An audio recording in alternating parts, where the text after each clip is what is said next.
ಇವಾಗ ಆಡಿಷನ್ ಮುಗಿಸ್ ಬಂದ್ಮೇಲೆ ವಾಪಸ್ ಬರೋವಾಗ ನಿಮ್ಮ ತಲೆಯಲ್ಲಿ ಏನೇನೆಲ್ಲ ವಿಚಾರ ಇದ್ದು? ನಾನು ಹೋದೆ, ನಿಮಗೆ ಶಾಕ್ ಅನ್ನಿಸ್ಬೋದು ಇದು, ಬಟ್ ನಾನು ನಂದೇನು ಆಡಿಷನ್ ಪ್ರೊಸೆಸ್ ಮುಗೀತು. ಒನ್ಸ್ ನಾನು ಅಲ್ಲಿಂದ ಹೊರಗೆ ಬಂದಿಂದ ಈ ಸಲ 2 ಗಂಟೆಗೆ ಮುಗಿದಿತ್ತು ನನ್ನ ಆಡಿಷನ್. ಸೊ ಹೀಗಾಗಿ ಹೊರಗಡೆ ಬಂದೆ. ಸೀದಾ ನಾ ಹೋಗಿದ್ದು, I had a burger, French fries with Coke, and ಅದಾದಮೇಲೆ ಒಂದು ಲಾವಾ ಕೇಕ್ ತಿಂದೆ. I felt satisfied, thank God ಅಂತ ಹೇಳಿ.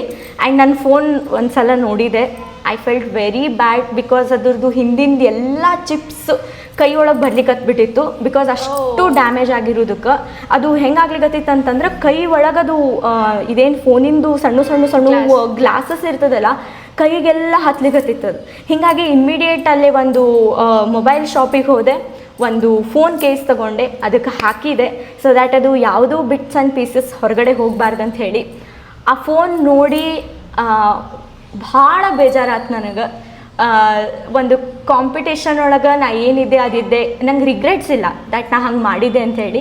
ಒಂದೇ ಏನಂತಂದ್ರೆ even though have given my level best, even though ಅಂಥ ಸಿಚುವೇಶನ್ ಒಳಗೆ ಅಲ್ಲೇ ನಾ ಸ್ಟ್ಯಾಂಡ್ ಆದೆ. ಓಕೆ ಫೈನ್, ಅದಕ್ಕೆ ಏನೂ ಒಂದು ಅರ್ಥ ಇಲ್ಲ ಅಂತ ಆಗ್ಬಿಡ್ತಲ್ಲ ಅಲ್ಲಿಂದ ಬಂದ ಕೂಡೇನ ಅಂತ ಅನ್ನಿಸ್ತು. ಬಟ್ ಅದಾದಿಂದ ನಾನು ಮೂವ್ ಆನ್ ಆಗೇ ಬಿಟ್ಟೆ ಇಮಿಡಿಯೇಟ್.